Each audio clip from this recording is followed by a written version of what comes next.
So I'm Bill Knight. I'm Jessica Knight. And this is our 1984 Volkswagen Jetta 1.6 turbo diesel.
So really have two project cars. One, which is this car, is our long-term project.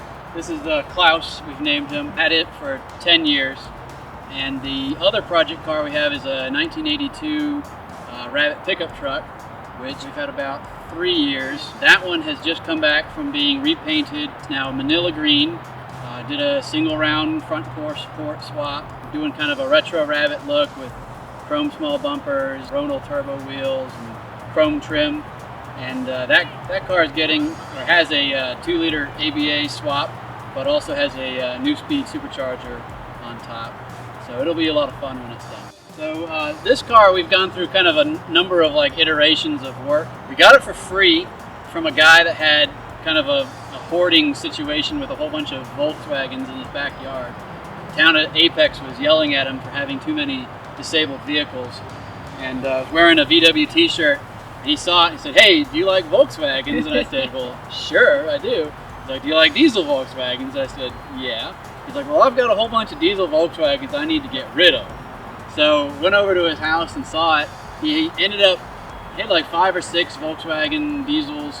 He said, "I don't like Jettas, so you can just take all the Jettas." I said, "Well, how much do you want?" He said, "No, you just take all the Jettas, and then the town won't be on my butt anymore." So ended up pulling that, which was a factory turbo diesel, and a pair of Mark II Jettas. One was a turbo diesel, one was an NA, back home. Parted out the Mark IIs because they were incredibly rusty, and then ended up saving this, which was in fairly good shape. He said that it had a blown head gasket and it overheated, and when we got into it, we just found out that the radiator fan switch wasn't hooked up.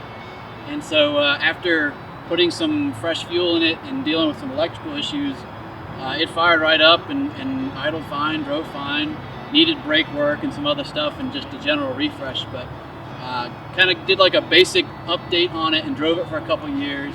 Decided to do a full engine rebuild just to kind of learn how that process works. So Garrick and some of the guys at Apex Tuning were really gracious enough to kind of help us through that process. Got to rebuild it and tear it down all the way. Ended up boring it over 1/2 mil, new pistons, rings, did some head work, rebuilt turbocharger. We weren't sure at first what we were going to do because it was drivable before that, but it was really low on compression, and we didn't know what the mileage on it really was because the odometer had stopped when we got it.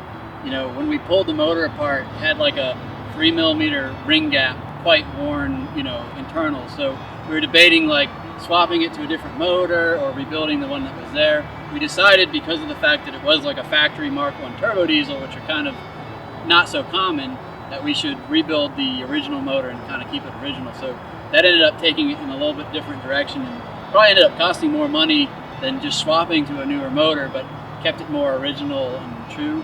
And then just have gone through a number of phases of different wheels. Had the Ronal turbos on there for a little while, had the GTI Snowflakes on it for a while. Now I got the Inky wheels. Did a few upgrades on the interior, different seats, new door cards, just cleaning things up, new carpet. But yeah, we've just really gone through it a few times mechanically. It runs great, get 50 miles to the gallon on the highway easy. And the condition of getting this car was that I could help work on it because I really wanted to learn how cars work and start working on them myself. So we took this on really as a serious joint project, doing all the work together. and the full rebuild we started 2 months after we got married. And Jess is, definitely not scared to get in there and get grungy, and it's been a lot of fun doing projects together. But it's never had any major letdown issues. We've never had to get Never broken down. towed, or anything with it. It's So. been a very reliable car. Yeah, Soho was definitely the most memorable, and that's actually another one that it did have a breakdown on, but it didn't stop us. It was Soho 2011. 2011, yeah. It was its first big road trip after we finished the rebuild. Yeah, and it was funny, we were caravanning with some friends, and of course, they were all in big turbo 180s and much faster cars, and we're in the back with, 69 horsepower or something to that extent. We just kept being like, hey guys, just remember, we kind of top out at what your cruising speed would normally be. So they'd keep taking off on the on-ramps and back there, pedal the metal, trying to keep up. Ended up losing the alternator in Georgia, but it's a diesel, so that wasn't that big of a deal. So we ended up driving all the way back to Raleigh with no alternator. So I've been around Volkswagens pretty much for my entire life. My dad was really into air-cooled stuff, grew up in California, so ever since I came home from the hospital, there's been a VW bus of some sort. They had Rabbits and Jettas and things growing up. The whole extended family pretty much has VW Audi products, so grew up kind of going to the bug outs and the various air-cooled shows. And I fell in love with air-cooled Beetles when I rode in my aunt's 69 Beetle when I was 7 years old. And when they came out with the new Beetle, I wanted one and was fortunate enough that my parents got me one. So that kind of started me out owning Volkswagens. And we met in high school, found out he loved them and I loved them, and it just was a natural fit that we both started working on them and going into shows together. My first car that I bought was a 95 B4 Passat VR6 5-speed that I actually bought from her parents for $300 in a summer of mowing their yard. Close to 200,000 miles on it. It leaked water inside the car and out of the engine, and so it was kind of a beater throwaway car, and managed to basically save it and bring it back over a couple of years. And then come full circle, I sold that car, sold it to a guy out in Kinston, and then thought I'd never see it again because it was, an old Passat. Not many people care about those. Came to the very first Oktoberfest here, saw this dark green Passat, and we're kind of joking, oh yeah, looks like your old car, and then got a little closer and I was like, no, I think that is my old car, because I had put E-Code headlights on it and done a number of things that most people would not have done on a V4 Passat, and got closer and looked at it, and sure enough, yeah, it was my old car, and it ended up Kevin Patel here had got it from the guy I sold it to. The odometer had quit, and he still actually I think has the car, and he estimated it's got close to 400,000 miles on it. So that was funny. Yeah, it's still kicking around.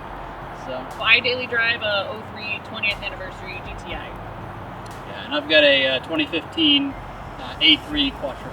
My car is modded. I have a Stage 2 tune from Unitronics, and a 3-inch turbo back from 42 Draft Designs, and a Ford 007 converter valve. Mine is actually still stock. I just recently got it. My previous car was a 2016 Jetta GLI, and unfortunately somebody rear-ended me just a few months ago. So I've just got the Audi and getting used to it. I've got some mods planned for it, but nothing yet. I really want for my next fun project car to be an air-cooled Beetle. We'll see you, Tom. We'll see you, Tom.